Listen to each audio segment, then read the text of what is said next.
La tête de la bille renferme la boîte crânienne. Elle est le centre de contrôle. C'est de là que partent les ordres d'action et l'intelligence qui gouverne ses actions. Elle est lieu rationnel mais également lieu émotionnel. Protégée par une enveloppe physique que l'on appelle le corps, la bille se définit par sa masse, sa taille et sa nature. Le corps se compose de fenêtres, sortes d'ouvertures sur son environnement. Grâce aux oreilles, aux yeux, à la bouche et au nez, la bille reçoit et partage des informations qu'elle traite dans son système de contrôle. En Occident, le corps est considéré comme une machine ayant besoin d'être alimentée. Il s'entretient dans l'espoir qu'il fonctionne le plus longtemps possible. À l'époque d'Hippocrate, un praticien ne prenait pas seulement en compte les symptômes physiques, mais également le climat, l'origine, le sexe, les conditions de vie et l'environnement politique et social de la bille. Les nouvelles technologies, dépassant les limites de compréhension, les médecins durent rapidement se spécialiser, donnant des soins fragmentés. Le corps est donc devenu dans notre société une machine complexe dont chaque rouage est contrôlé et réparé indépendamment des autres. Cette approche mécanique, influencée par des facteurs culturels et religieux, nous a éloignés de notre relation avec notre corps. En effet, au début du christianisme, le corps est source de luxure et de désir, chose qui était inacceptable. Les médecins, pour ne pas passer pour des hérétiques, ont donc volontairement séparé le corps de l'esprit. De cette dissociation s'est développée la croyance que le corps est une simple machine qui ne subit pas d'influence psychologique et émotionnelle. Du coup, l'esprit se confronte à son corps, à la fois maison et prison.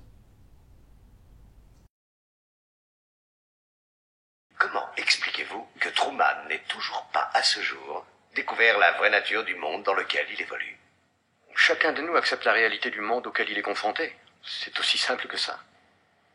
Edward Halls disait « La bille ressent la distance. Sa perception de l'espace est dynamique parce qu'elle est liée à l'action, à ce qui peut être accompli dans un espace donné. » En effet, la frontière physique du corps n'est pas la limite par rapport au monde environnant. La bille se déplace avec une partie de l'espace accrochée à elle, sorte de bulle invisible qui règle ses contacts avec autrui. Chaque bille possède deux zones, comme deux enveloppes invisibles.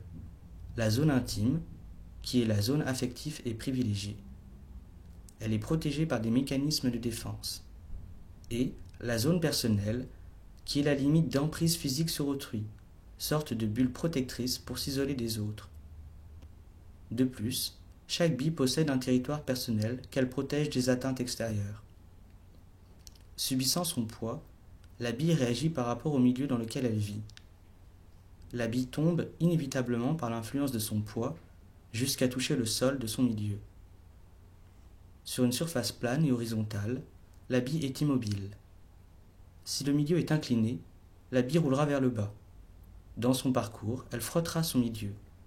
En fonction de sa nature, elle imprégnera en elle la trace due au frottement.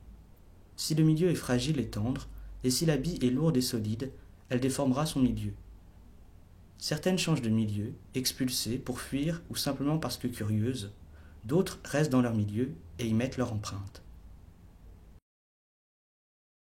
Que tout le temps qui passe ne se rattrape guère, que tout le temps perdu ne se rattrape plus. La bille est également dépendante du temps.